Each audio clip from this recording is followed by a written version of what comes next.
Sama Bunda Aninya ya. Hari ini kita mau ngebahas tentang bagaimana mengecut orang toksik ya. Karena saya udah berhasil ya. Saya berhasil keluar dari lingkaran orang toksik. Bahkan saya parah banget. Yang toksik itu bukan hanya pasangan. Saya selalu dikelilingin orang-orang toksik, yaitu pasangan saya, terus anak-anak saya, orang tua saya. Tapi menurut aku gini ya, pentingnya kita itu kayak masalah itu bisa jadi juga bisa jadi berkah untuk kita ya. Jangan sampai cuma humam toksik jadi humam toksik. Iya, untuk menghindari supaya jangan jadi humam toksik itu cara mengecutnya. Aku sekarang udah bisa bilang gampang. Dulu aku nggak ngerti cara mengecutnya. Sore Mbak Novita, makasih. Jadi caranya jangan diberi ruang, pakai jurusnya jurus cuek, lu lebih fokus menginikan diri sendiri. Jadi karena apa? Kalau kamu sampai ke trigger, kamu sampai orang toksik itu kayak Dracula, ngerti nggak sih? Dia hanya akan menyedot energi kita. Energinya orang toksik itu, dia itu hanya akan membuat sampai kita nggak punya tenaga, kita kehilangan semuanya, baru dia ingin menguasai kita. Itu ciri-ciri orang toksik.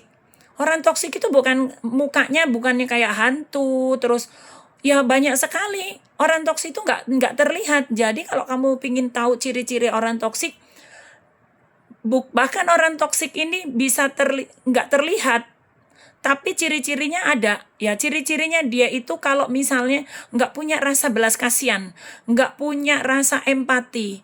Waalaikumsalam, Dinda Cantika. Makasih semuanya yang udah bergabung ya. Hari ini kita bahas bagaimana bisa ngecut kita dari orang toksik ya. Ini lebih lelah kita menghadapi laki-laki selingkuh ya. Kita punya laki-laki selingkuh, itu menurut aku laki-laki selingkuh itu kasusnya lebih kecil daripada kita menghadapi orang toksik. Orang toksik itu benar-benar bisa menghancurkan, bisa membuat kita kehilangan semuanya, bahkan bisa gila kita, hidup kita bisa belum mati kita dibuat setengah mati. Tinggal nunggu kehancuran. Lanjut friend, mampir aja ya. Oh iya Mbak Dinu, makasih ya Mbak Dinu, selamat beraktivitas ya. Sebentar lagi jam kantor pulang ya. Jadi kayak gitu, cara untuk ngecutnya ini aku kasih tahu karena aku udah berhasil keluar dari lingkaran orang toksik. Bahkan hidupku itu hancur dikelilingin orang toksik, yaitu pasanganku, anak-anakku, orang tuaku. Kita nggak bisa, karena apa? Kita nggak mungkin kan mau menghabisin ataupun karena biasanya orang yang dimanfaatkan orang toksik itu, yang jadi korban orang toksik itu kebanyakan orang yang empatinya tinggi, orang yang sifat nuraninya lembut, sabar, baik. Itu yang akan kita biasanya yang sering masuk ya. Kita masuk terjerat di lingkaran-lingkaran orang toksik, kita sulit banget keluar. Itu aku, satu orang yang makanan orang toksik itu ya, yang menjadi sasaran empuk. Target orang toksik itu apa?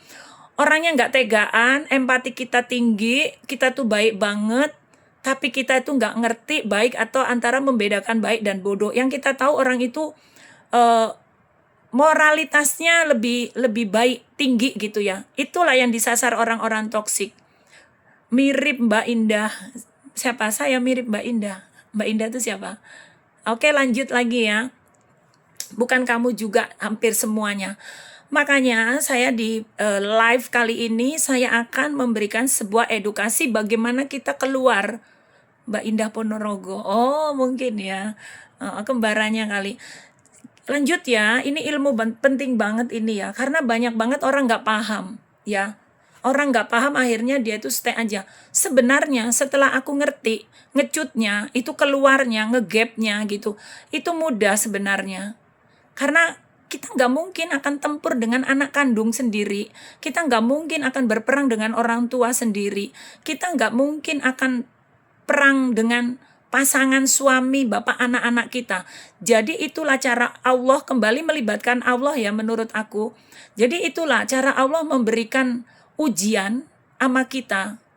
Kalau kita orang yang beriman, saat kita diuji, itu kita bisa menjadikan ujian itu adalah nikmat dan barokah keberkahan ya. Jadi Allah mau mengangkat level kita lewat orang toksik itu kan hanya judul ujian aja sebenarnya, judul masalah aja. Tapi bagaimana kita kan menyikapinya ya. Karena kalau kita punya kepribadian yang beriman dan bijak, kita bersyukur aja. Cara ngecutnya, sekarang langsung pada fokusnya. Mungkin itu terjadi sama saya Mbak, bismillah, kuat. Iya, hampir bukan namanya Mbak, banyak sekali ya.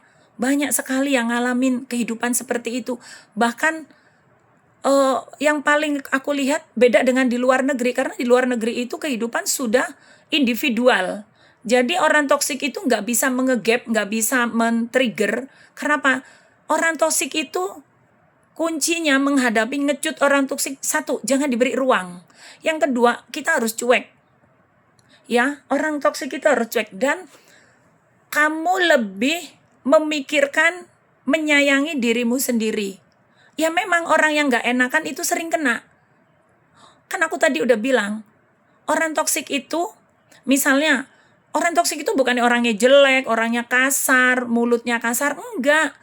Jadi dia perilakunya itu lebih ke arah kayak nggak punya empati gitu. Ada kita punya suami, mulutnya kasar, tapi dia empatinya tinggi. Ini enggak, kadang berbentuk wajahnya ganteng, tindak tanduknya halus. Tapi yang dia sasar itu apa? Mental kita.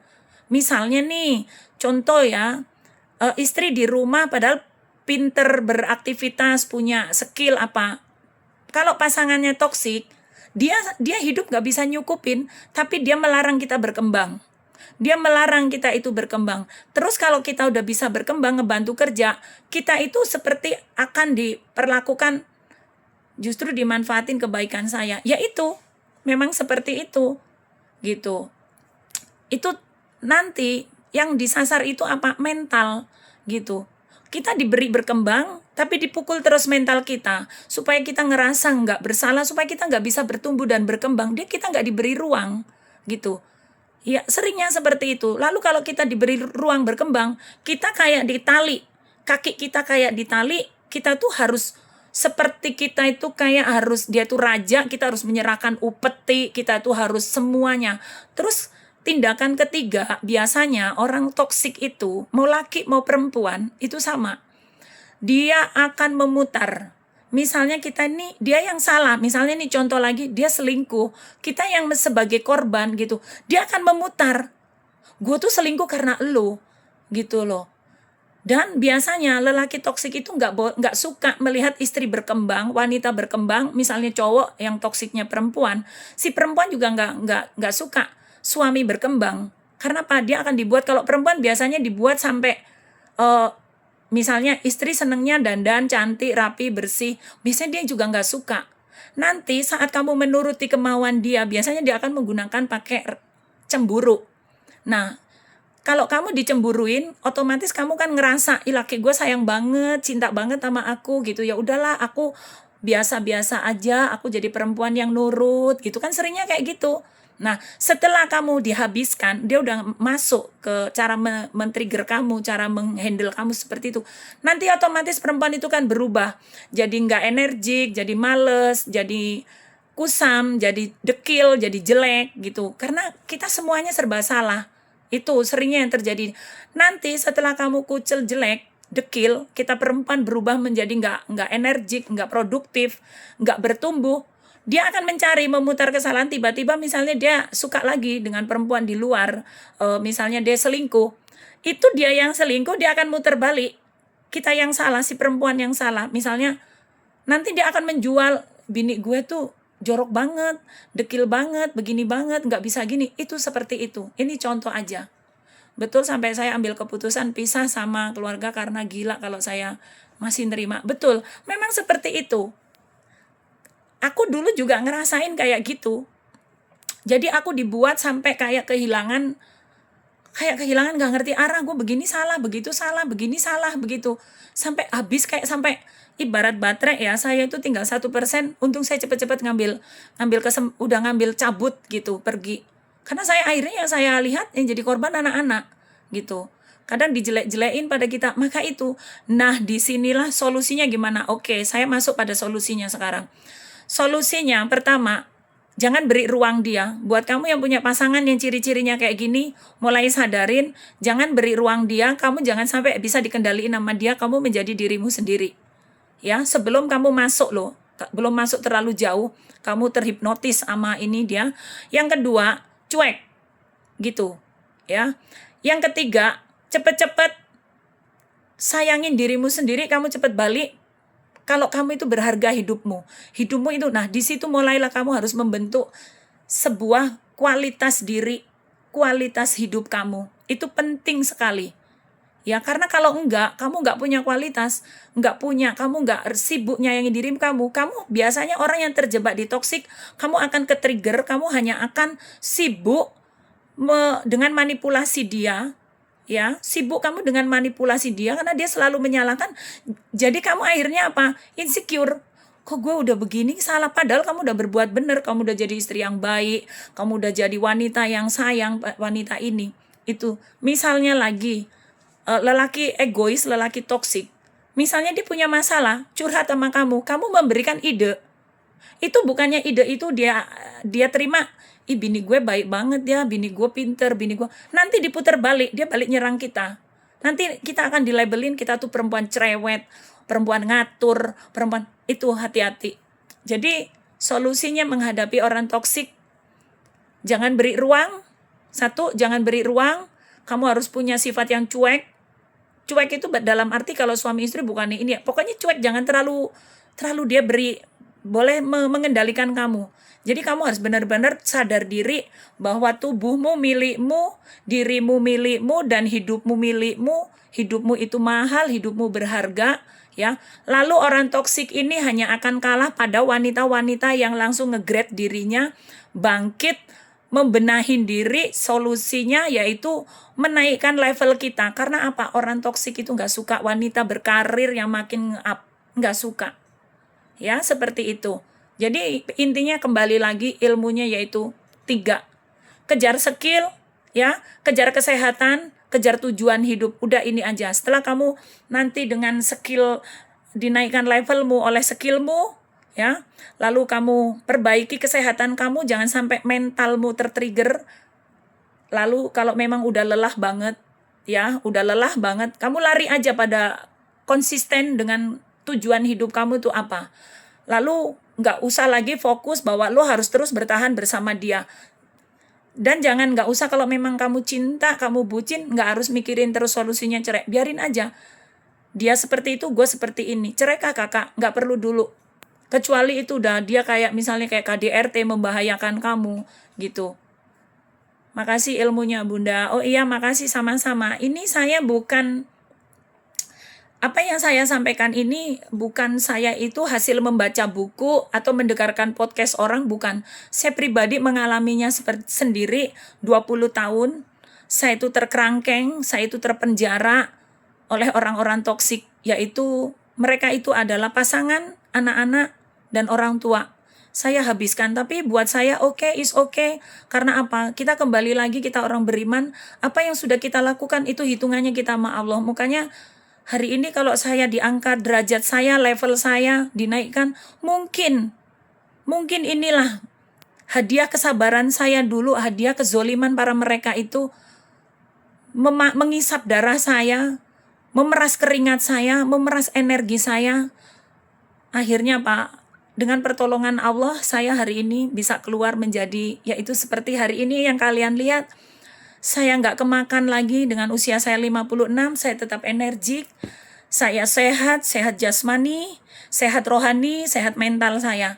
Inilah pentingnya kalau kita pingin belajar menghadapi, kita harus seperti itu. Iya, menurut aku, hari ini aku nggak dikelilingin seperti kalian, mungkin anak-anak yang sayang menurut kalian, kadang banyak juga kata-kata sayang itu sebenarnya karena kita kemelekatan kita. Padahal bukan sayang yang kita dapat, tapi sebenarnya itu seringkali hidup ini gak berani jujur.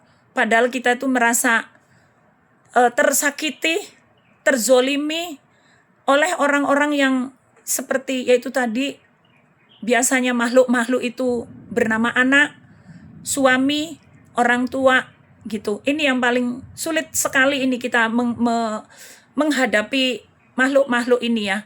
Karena apa? Ini ada, kalau kita sama ibu yang toksik kita lawan, kita dosa ya. Akhirnya kita harus, karena kita orang beriman, lihatlah ibumu itu Al-Quran, biar hati kita teduh. Mau kita keras ke suami, suami adalah itu jodoh, kadang kita mengakui seperti itu.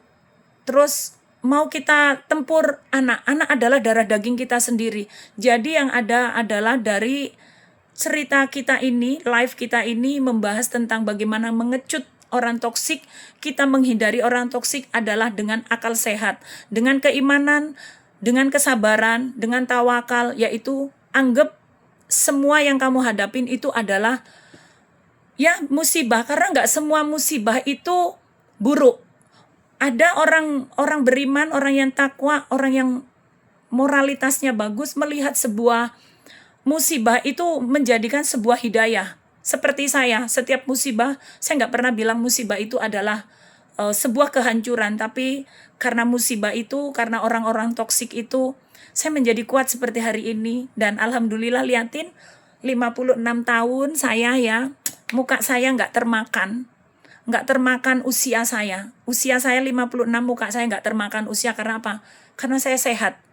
Tapi pada waktu aku dikelilingin orang toksik, aku masih punya fotonya, ya, aku lebih tua sekali, lebih dekil, lebih kusut, lebih nggak ngerti arah hidup itu. Bangun tidur udah kayak punya beban, mau tidur itu kayak udah punya PR besar. Bangun tidur udah kayak hidup itu nggak pernah kayak hari ini. Hari ini bangun tidur enak banget gitu, bisa ngulet. Bangun tidur sekarang itu langsung bahagia, langsung syukur, kita langsung ke kamar mandi ya kan, langsung ngambil air wudhu, kita berserah diri sama Allah. Itu yang sekarang saya laksanakan, saya terima. Walaupun saya nggak ada di keliling saya hidup benar-benar sendiri, tapi ternyata Allah membuang saya dengan kesendirian saya.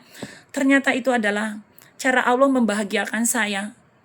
Jadi nggak mesti kita dikelilingin sama orang-orang yang menurut kita itu dia sayang sama kita, belum tentu. Ternyata kesepian, kesunyian, kesendirian itu lebih kita bisa menikmati betapa besarnya Allah ada di dekat kita. Seperti itu. Semoga bermanfaat ya buat kalian semua. Tapi jangan lupa kunjungin YouTube saya, YouTube Wuani channel saya. Bantu subscribe dan bantu di support ya buat para bunda semuanya. Karena saya setiap hari mengeluangkan waktu saya 2 jam hanya untuk kita curhat bareng, nangis bareng, pelukan bareng, ngobatin bareng.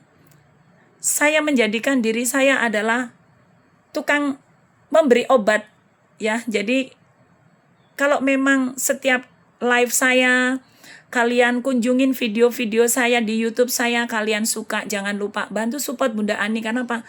Di video-video saya itu semuanya adalah nilai-nilai tentang, saya mengeserkan tentang bagaimana kita itu bangkit, bagaimana kita itu bertumbuh, bagaimana kita itu menjadi wanita kuat. Jadi di dalam video-video saya di YouTube saya itu semuanya isinya tentang edukasi. Edukasi, motivasi, solusi, nangis bareng, pelukan bareng, berangkat bangkit bareng, biar kalian yang hari ini masih belum bisa keluar, belum bisa bangkit, lihat, aku bisa jadi kaca kamu gitu, aku bisa. Dan kamu juga harus berkata, aku suatu hari bisa kok kayak Bunda Ani ya. Harus bisa. Karena apa? Semuanya itu pilihan, hidup itu pilihan. Kamu mau bahagia, kamu mau menderita, itu semuanya keputusan ada di diri kita. Kamu mau habiskan waktumu, kamu mau sibukkan waktumu sampai kamu gak menghargai hidupmu, gak menyayangi dirimu, kamu habiskan. Itu karena apa? Sesungguhnya kita bukan baik ataupun kita bukan jadi orang sabar. Sesungguhnya kita belum keluar dari kebodohan kita yang tidak kita sadarin. Maka itu pentingnya kita itu belajar wawasan itu untuk supaya apa? Supaya kita bisa bertumbuh. Dengan bertumbuh kita bisa ngenalin diri kita sendiri, lalu kita bisa selamatkan diri kita. Kita bisa selamat dunia dan akhirat. Karena apa? Kalau kita nggak mau belajar, nggak mau bertumbuh, nggak mau menambah wawasan kita, yang terjadi kita jadi bodoh. Jangankan mau kenal Tuhan, diri kita sendiri aja kita nggak kenal. Sampai kita mati, habis waktu kita hidup di dunia hanya untuk hidup menemani orang yang salah.